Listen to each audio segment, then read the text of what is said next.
There you go, bumping down the street to the beat that is Hello everyone! Happy Sunday sa inyong lahat at weekend na naman po. Kaya magluluto tayo ng special na pagkain ngayong araw na to.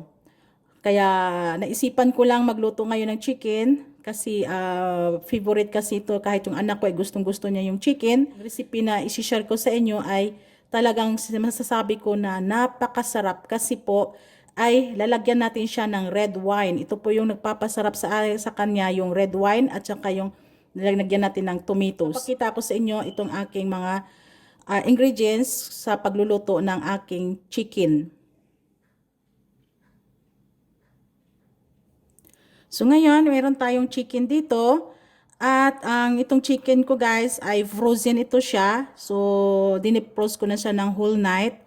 At ang ginawa ko dito sa chicken guys ay hinugasan ko siya ng mabuti kasi alam nyo naman pag frozen na chicken ay medyo malansa sa.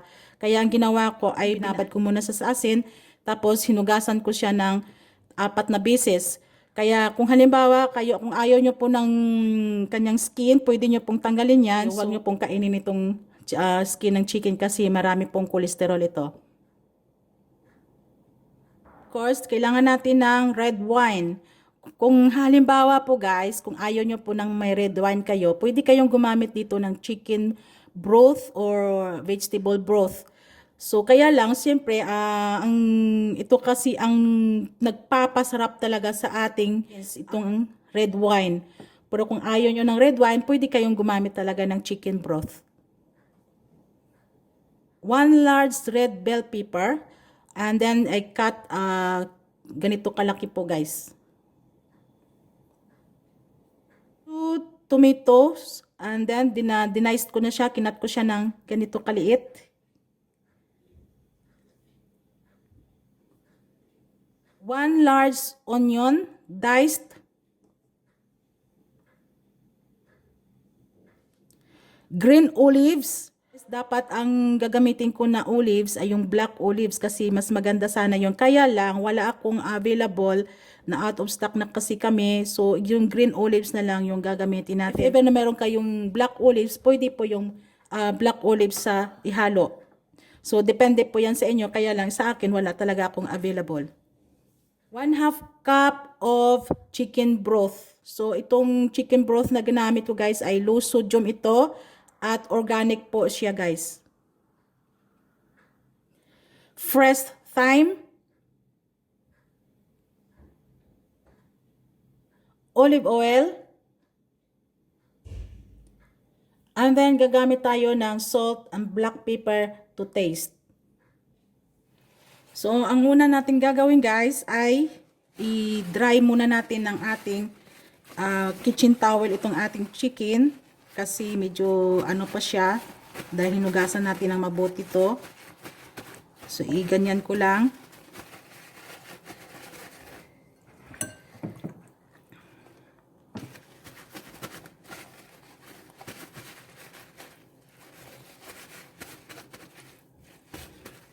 Kaya ko ginaganito guys kasi galing sa freezer itong ating chicken. So maraming tubig po ito. So ayaw kong maging matubig yung ating pagluluto ng chicken. So tingnan nyo, napakamarami pa rin siyang tubig.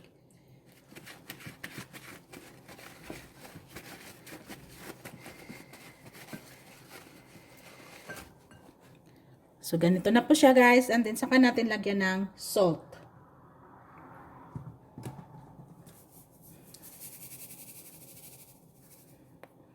Huwag masyadong maraming salt guys kasi yung tama lang ba na mag-absorb lang yung salt natin sa ating chicken kasi kanina binabad na natin to sa salt. So konti lang.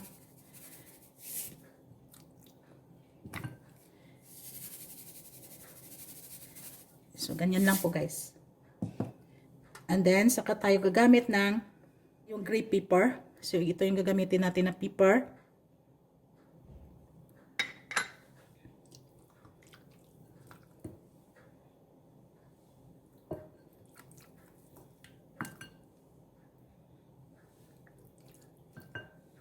Yan, ganyan lang po siya guys.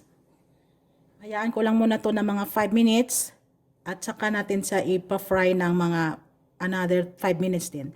So hugasan ko muna yung aking kamay at continue natin yung pagkukuking. So after 5 minutes na minarinate muna yung ating chicken. So nagpreheat na ako ng aking skillet at saka ko ilalagay yung itong aking olive oil.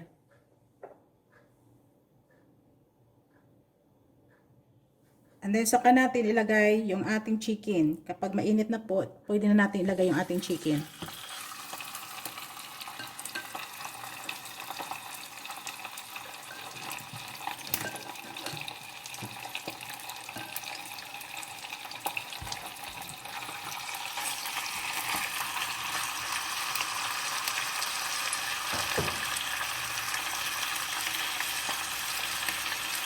Kailangan lang natin i-fry ng kahit mag-brown lang siya ng konti guys yung ating chicken.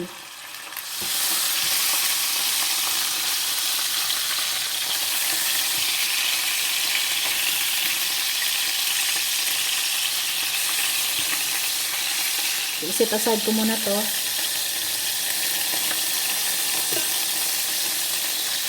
Sa the same skillet po guys, ilagay natin yung ating onion. Hayaan ko muna na maging soft itong ating onion. So kapag ganito na saka soft, pwede na natin ilagay yung ating bell pepper.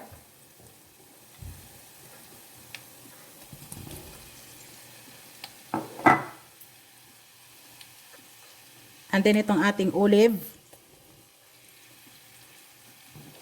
Ano lang muna to siya na maging soft pa ng konti. So kapag nag-change na yung color ng ating bell pepper, pwede na natin ilagay yung ating ibang mga ingredients. Ilagay na natin itong ating chicken. Ganyan. Yung ating tomatoes.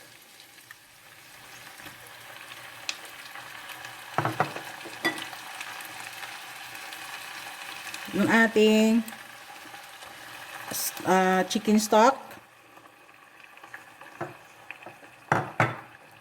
Itong ating fresh thyme. And then itong ating red wine. So ganyan lang po guys. Takpan natin. And then i-boil lang natin yung ating chicken ng 1 hour and a half.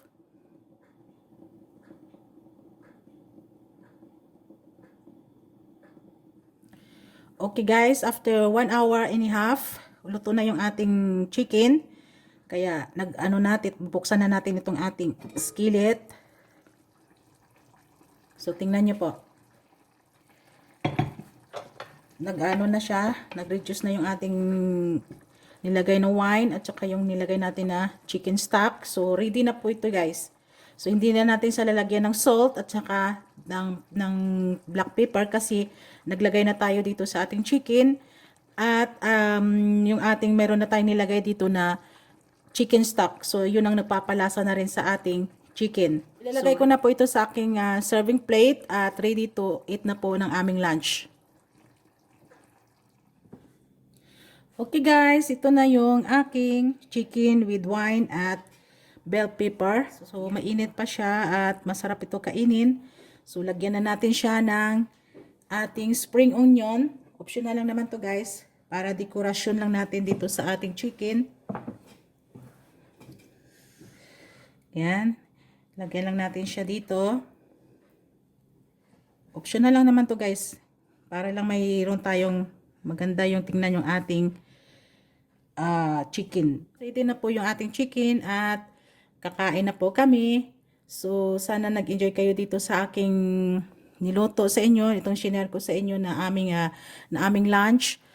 At hanggang sa muli po, shoutout ulit dyan sa aking mga join members, sa aking mga subscribers, lahat ng mga subscriber ko. Shoutout po sa inyo, sa aking mga friends, sa aking FB page followers. Ayan, shoutout po sa inyo. Thank you so much sa pag-share nyo ng aking mga videos. At sa aking mga generous super chatter, thank you so much sa inyo. God bless po. At sa aking mga friends, mga YouTube friends, sa aking mga ka-team, thank you so much po sa inyong lahat. So, ito na po yung aking nilutong chicken with wine and bell pepper. So, hanggang sa muli po natin na video, meron na naman po akong isi-share sa inyo na napakasarap na recipe. At itong niluto natin ay talagang napaka-healthy to siya guys at napakasarap siya. So, thank you so much. God bless po sa inyo. Bye-bye!